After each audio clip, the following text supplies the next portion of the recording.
fiddling with my crumpets. It's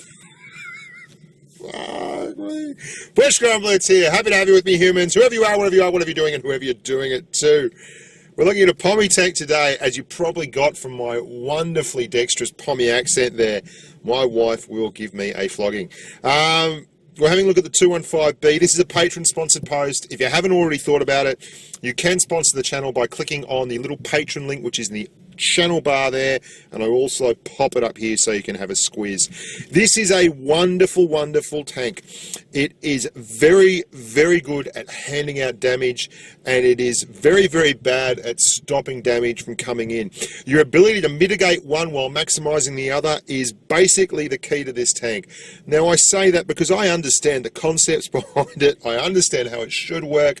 I'm just pants at it. And I think it's definitely got something to do with the rear mounted turret. I'm a huge fan of gun depression, and where there is not gun depression available, I like mobility. This tank does give you a lot of mobility for a heavy tank, and it's got a superb gun. But what it has a big struggle with is it's got some very obvious weak points. And you can penetrate the hatch very, very comfortably if you sit still in it. There's also some parts that make side scraping in it incredibly frustrating, because it does actually have not a bad setup to side scrape. A rear mounted tank can do a lot of damage side scraping, and I'm very interested in trying out the second German Tier 9 Heavy to check out how that goes nowadays. It's got a big buff to the front armour, and it's got more of an E75 style side scraping feel about it, but this has some big humps, and we're going to have a look at that very quickly in the armour profile here.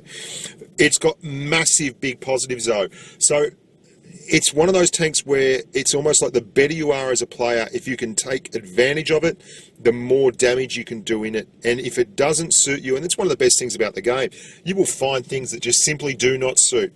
I run with Chappos, who murders in it. I used to run with a bloke by the name of Ricochet, who murdered in it. Path, all the boys, they absolutely desecrate humans in this thing. I am a dead set numpty. It's probably... I've done a FV215b 183. I rebought it and have since resold it again, and a FV215b. A lot of games in those two tanks trying to work it out, and it's dropped my win rate for the month considerably, sub 70% this month, and it has also not raised the win rate in the tanks themselves at all.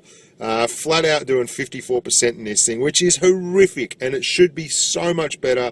But I suck in it. I understand the concept. So I'm going to go through it, and I'm going to show you what I know about it and what is good and what is bad about it. Firstly, let's have a look at the armour here. All the white stuff is where you're going to get penned. And this isn't from particularly heavy pen, right? This is looking at it from the perspective of an IS-7. Your lower glacis is horrific, but that's not the really bad part. You could modify your play style and side scrape and be very, very happy with that. But you can see either side above the tracks at the rear, below the turret, almost like a turret ring, there are two very big white bulges. So anytime you see one of these things side scraping back, a good player will simply wait till those bulges come out, and they will pop. Because if you go back far enough in this tank to expose the gun, you have to expose one of those bulges first, and they will smack you for it. Likewise, hold down the top of the tank is a very, very easy pen. And you have severely limited gun depression. You could have negative 10 degrees of gun depression on this thing, and it wouldn't make a huge difference because you're a rear-mounted tank, turreted tank. What that basically means, boys and girls, is that when you go up a slight incline, the nose rises first, and because your turret is all the way at the back, you've got to look over a lot more nose before you can actually get to the other side of the hill. And you can see there, if we look at the old green is a pen, red isn't a pen.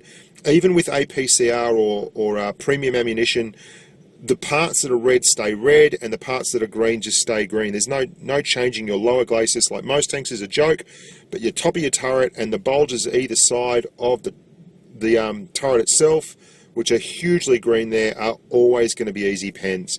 And the side of the tank and the rear of the tank are soft like butter. You really can get taken to town. The armour is, I mean, a T44 will pen you without using APCR if they're not idiots and they know what to look for. Those bulges at either side are absolute straight up pens, sub 200 millimeters, very, very, very easy pens. Now, what's good about the tank, because the armour is obviously not it. It's almost got good armour, and if those bulges didn't exist, you'd be able to side scrape in it and you'd be laughing your ass off. But you can't, so don't even worry about it. What's good about the armour? Well, you will get bounces on the turret if you move it constantly, because it is pretty trollish and it's not exactly a perfect fit, and it doesn't hull down specifically that badly. It's one of those things where, much like the Tortoise or the T110E4, it's got a lot of semi-red areas where you'll think you're going to pan, then it'll move slightly and it'll screw your penetration. What it has going for it is the gun. Gun and mobility, 34 kilometers an hour, but it gets there very, very quickly for a heavy. 33 degrees of traverse and 25 degrees of turret traverse. It is the best heavy for dealing with circling mediums in the game, in my opinion, because the turret's at the back, so a medium has to go all the way around your turret to actually, all the way around your tank to actually get to the back first, and your turret, being at the back, is already making that circle a lot quicker than they can. You will spank mediums that try to circle of death you.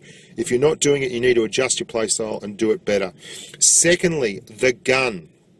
Oh my lordy, this is the best heavy gun going. 0.33 dispersion, 1.7 seconds of aim time, which is absolutely astounding, and honest to God, that is absolutely brilliant aim time and gun. And it's a hallmark of this British heavy line. The Conqueror, all of them, they've all got these really lovely aim times, really lovely guns. 400 flat alpha, which is great alpha at nearly 7 rounds a minute. It means you've got about 2800 DPM. Like when you're dealing with medium circle of deathing you, and you can pump out that much alpha with that much pen. And don't forget, boys and girls, you fire HESH as your high explosive ammunition in this one. Now what that means is you have 120 millimeters of penetration on your high explosive. T110E5 gets 60, IS4 gets 68, something like that. You're getting HESH, which is the best pen high explosive round in the game. That means, and I'm going to show you a few examples, you can pen the sides of leopards and things like that and really pump out big numbers, because your average damage in your high explosive is 515 as opposed to your 400 that you've got in your AP and APCR. And cheap HESH is fantastic. Your rate of fire is superb, and you get situations like this, which most heavies cannot do, where when you drop adrenaline, you can perma-track things. We won this game, and the reason we won this game is because I held a whole heap of tanks here at the back and absolutely screwed them over. And look, we've stopped that object. He can't move. We've got him perma-tracked. We're just out of the range of his gun traverse. There's not many heavies in the game could do this, guys, and this is one of the reasons that this is a wonderful tool in the hands of someone who knows how to use it. You can perma-track tank destroyers, you can burn them up very, very quick. Your DPM is insanely good. And as I mentioned with that HESH, when you can't see things and you can't do things properly, you can actually just use HESH and hit turrets and such, or hit engine decks with 120 millimeters of pen and do really big damage. You can also go straight through the front of tanks like SU-152s and ISU-152s, and with that 3.3 dispersion and 1.7 second aim time, you can see there you're pumping out nearly 500 damage, 515, 520. Easy way to make money in this game, boys and girls, is to fire really, really cheap ammunition at really, really good targets and absolutely spank them. The other thing you can do with this tank, which a lot of people do, and I think it's an exceptionally good way of running the thing, is run it as a medium spanker. You can see here, I am going to hit the flanks with snake eyes. They have a way bigger advantage than we do on the medium flanks. We've got one medium, which is snake in the 62A. We're just saying, hold top, we will take flank. And that's exactly what we do. They've got 3 mediums, including 2 Tier 10 mediums and a T44. And firmly held belief that they are going to waltz down here and spank. You can see how quickly we're getting there. Snakes there. We've got the very, very nice DPM. Very, very nice position, and we are just going to support Snake and pour the DPM in on these poor tier 10 mediums and this poor old T44. And this is something this tank does exceptionally well. The 62A does not want any part of it whatsoever. And we are pounding this STB1. He's got gun depression, and that's all well and good. He's going to be able to get some shots in, but he is certainly not going to spank me up too much in terms of rate of fire. He's only got another round or so a minute. We've got a bigger alpha. We've got a much nicer position here and armour profile and a lot more hit points. And you can see straight away we spank, spank, spank. Ta-ta, the old STB1 and the 62A is gone. We roll up, spank the 44 and move on with life. And that's something that this tank does better than just about any other heavy tank in the game. The American heavies are similar, the E5, the M103, they get the job done as well. You see a little bit of a blind shot there into the side of a T28 because of the rate of fire, you get it up there again. And we switch up here again to Hesh, Hesh, Hesh, Hesh. You know, if you utilise the tools of this tank, you will do exceptionally well. And I mean, I give it a bit of a bad rap because I don't play it that well, but I think I ran it about 60%, mostly just trying to get it, build it up, and I raised it a couple of percent from where it was last time I started doing a review on it. And I understand that it's exceptionally good, but my issue with it is I find myself in situations where I can't get shots off because of the elongated nose and the lack of gun depression, or, and this is the other part, you can find yourself in situations where you trade hit points. Because you're a heavy tank, quite often you'll be in the front line, and people love to YOLO forward, and you don't have the kind of armour profile where you can protect yourself consistently, bounce a shot and move back. What you've got to rely on, much like a tortoise or a Russian medium, something like that, is punching so hard with your DPM that you put them off from doing absolutely anything at all. This is something I do like to do. I don't know if I show a lot of it here, but to negate the issue you have with gun depression, you can reverse up inclines at a slight angle and you'll be able to smack and not have to worry about firing over the top of that nose. Snake and I have both seen that there is work to be done down here. They're obviously got two Jagdpanzer E100s. They are camping in the spawn. They are not doing anything, and I hate that style of gameplay. You'll see how far back they are. And I'm saying don't push, because there's two Tier X TDs, and you can see they're halfway down the hill. What are you going to do? Honest to God. You look at the team list. This is a bit of a rant, but people, when you load up the game, look at the team list. If you don't see anyone coming towards you, don't drive open ground towards two Yag.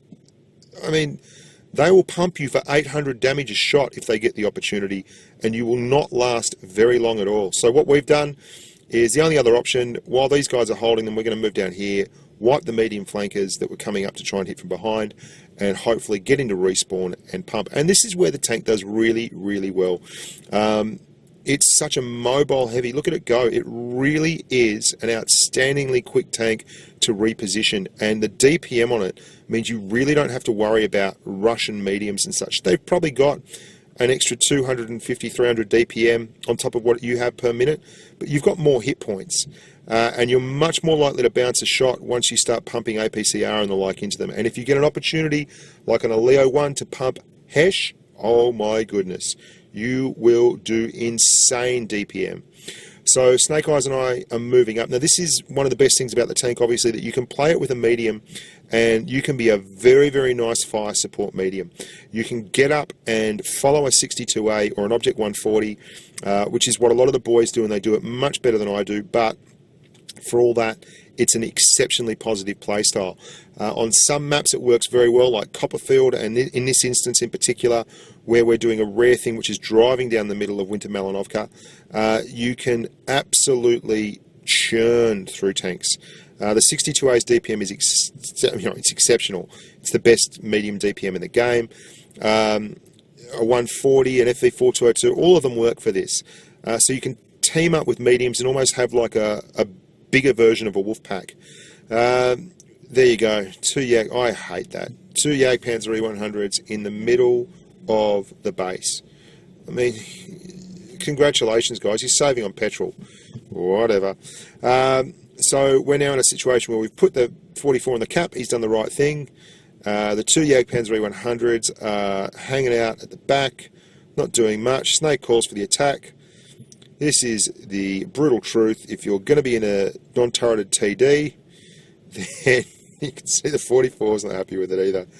Kill the coward tanks. That's right. No one likes a camping tier 10 TD when they're that deep in the spawn. But anyway, look at that. That's a very, very, very good shot. And that 1.7 second aim time is the key. 1.7 seconds of aim time on a heavy tank make this gun an absolute snapshot genius. We take one for our troubles here, but again, we're not really fussed. These guys are on a hiding to nothing now. If you camp, it's like going bridge on Falls Creek. If you do it, you are just going to get absolutely screwed over when someone gets in a cap because you have no map control. And the speed, the reload, the DPM, bazumba. It's a great tank. It really is. FV215b, I really love it. I got to say here, I was going to do a revamp on the FV215b 183 because they fixed the aim time, and that's all great. And the tank does do a lot better. But I still can't carry in the thing. I had 40 games in it, averaged just over 3,000 a game for those 40 games, and I won 55% or 57% of the games. I did the same thing in the T110E4, averaged just over 3,000 damage, and I won 80% of my games. And the reason is the E4 survives. It takes hits and it bounces, and it's a turreted TD, and it doesn't have the huge difficulty of a 20-second reload. But mostly it can catch and kill its own stuff because you can hull down in it. You can bounce shots. You can side scrape a little bit in it. And the 183, you can't do that. And I know people don't like it. I know a lot of people will disagree with me, but it's my channel. I'm allowed to not like it. There's some tanks I'm just not going to like, and I think it would be dishonest to say that I did if I didn't like them. You wouldn't be coming here for very long if I just said every tank was the best tank in the world. Now, obviously, we're rolling forward here in the middle. Again, you can see works very well with a 62A or a 140 or another big medium tank. And the mobility allows you to make good, crucial decisions and back yourself. It's most similar to an E5, but with a little less armour and a better gun. The gun on it is insanely good. I mean, it's better than some of the medium guns that you're running in the game. If you had this gun on the STB1, you would be wailing away. I mean, 0.33 dispersion. That's better dispersion than most of the Tier 10 mediums. You're beaten only by the FV4202. We've switched to Hesh here. I'm not sure if it's for good measure or not. Oh, yeah, there we go. 507 into the side of a T110E3. That is nothing to scoff at. And then again, we've dropped adrenaline. You know what? We're just going to keep him stuck here in place and eat all his hit points. Because this is a superb weapon. And it allows you to make these tactical decisions. And actually, you can see he's just getting through his track reload as we're popping again. And we've nailed him. Wipe the flank, rolling around. Thanks very much for coming. So the gun's a brilliant tool. The mobility is absolutely outstanding. I just don't like its lack of armour. And maybe that's an indictment on the way that I play the game. That I've become an exploiter of gun depression and strong armour profiles. That's fair enough. It's one of the best things about this game is that there are actually play styles that become prevalent for people, and people go through periods of loving different tanks and actually enjoying different tanks. I'd never sell this tank because I do think it's got a special place and it's a unique tank. I sold the 183 twice now, which is like wasting 8 million credits and really blows. But I think this tank is a far superior tank, and it can carry, especially if you're a very good player. And it can bounce. It's got that trollish armour, as you can see here. And I'm side scraping out, just trying to side scrape out, not give them anything. And at that kind of range, it can be tough to hit. Because these guys, the Russian guns, they've got the big reload times, and they struggle with that. Whereas we're a tank that has quick reload, very, very, very quick aim time. Best aim time of any Tier 10 heavy by a fairly considerable margin. And aim time and good dispersion equals snapshot, and that is exactly what you're looking for in this tank. When you peak a boom in it, you get the benefit of just ducking out and spanking really, really quickly. I don't know if I got any footage of mediums trying to go around me, but it's hilarious when they do. You mince them. You absolutely mince them. Bit of a screw up there. It's also quite heavy, even for its size. It does get the ram on quite nicely. So there we go. I don't know what we did in that game. Probably about over 3k, I'd suggest, and especially notable because of that E3, where we dropped the adrenaline and just perma-tracked him, which is something that most heavies cannot go near. Oh, nearly 4.5k. Lovely, lovely, lovely. Oh, here we go. This is the last map now. This is obviously an older file because there's no camo on this, and we're playing the Halloween version of Rockfield, which has since been removed from the game, and you cannot play Rockfield in a Tier X anymore, which is a pity because it really suited the FV215b. You could roll up to this space up here and go hull down and have your way with all the little mediums that like to pump up in there behind the wall of the bunker. Might be with Snake again in this one, which is no surprise really. We played a lot of games with Snake, Aegon, Chapos. Aegon's probably going to feature a bit in the E4. I think we did a few yesterday with him. The E4 vid, which is coming very, very, very soon. At 54 is between a rock and a hard place. Our 54 has moved up correctly and is proximity spotting that bunker. So every time that 54 moves back into range, he gets spanked. Look at the size of that reticle. If that doesn't get you hot and heavy, nothing will, team. So, what's the Snake driving? He's in a heavy. That's unheard of. That monster. Oh, he'll drive the E5 occasionally. He's a foolish Russian kid. Where is he? He's in there somewhere. There's a lot. This 54 is really going to get in the way. You can see what I'm talking about with gun depression too. If you don't have the room, you cannot get the gun down, and you've got to expose that banana, but we've got just enough room here, and he's finally let us through, and there we go. We're now on the straight and narrow to victory. Look at that. Pump it. Loving life, living large. And they can hit the turret. Bit of HE there into the turret. Look at the reload. We've dropped the adrenaline, and it's all happening here. May as well track him. Oh, unlucky, unfortunate, deserved better. Just a bad player, a good player, a little bit out of luck.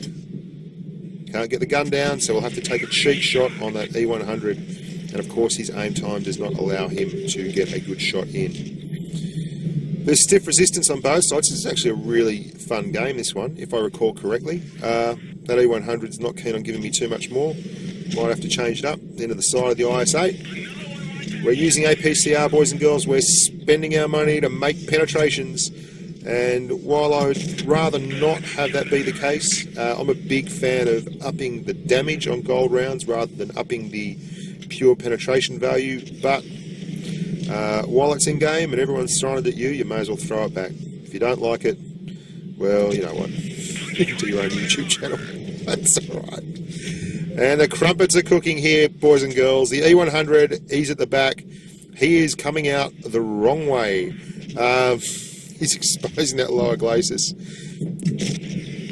Did I ever tell you that Snake was an aggressive driver of tanks? He's right up there in the IS4 doing the business. It's a great tank to have in that situation, really. Does exceptionally well, and we've decided that it is time to press our suit onwards and upwards, dear friends, into the Valley of Death. That E100's been dying for a crack at the title. Sadly for him, he is on the receiving end. Now it looks like we've got this one done and dusted. I can't remember if we do actually do very... Yeah, I'd say we win this one pretty comfortably. Going away by the look of it. There's the old tortoise. And the Snake has pumped the tortoise. You can see when you get fields of fire in this tank, there is not much out there. And look at the snapshots on it. Snappity snap, snap, snappity snap. So there you go, boys and girls, the FV215b. Drive it like a big, fast medium. Pump people hard. Go hull down whenever you can, just a shade under 5k. and use that hesh to great advantage when the opportunity arises, because trust me, it is well worth using. We're going to have a T110E4 review up very soon, and we're going to be doing a couple of other single game videos, plus a little hull down versus Ridge Runner video I'm putting together featuring a Russian medium versus a Brit medium to show you some ideas on the differences between them and how you can utilize them both. As always, if you want to sponsor the channel, go to Patreon, and that link is in the banner there, or jump along to Facebook and say g'day, facebook.com/Bushka on Blitz. Well, you've been bloody lovely. I've been a big lazy bugger who hasn't put this review out despite talking about doing it for about 3 months. So thanks for bearing with me, and you're all beautiful humans. Beautiful humans, beautiful humans. Stay safe on the battlefield, team, and until next time, bye for now.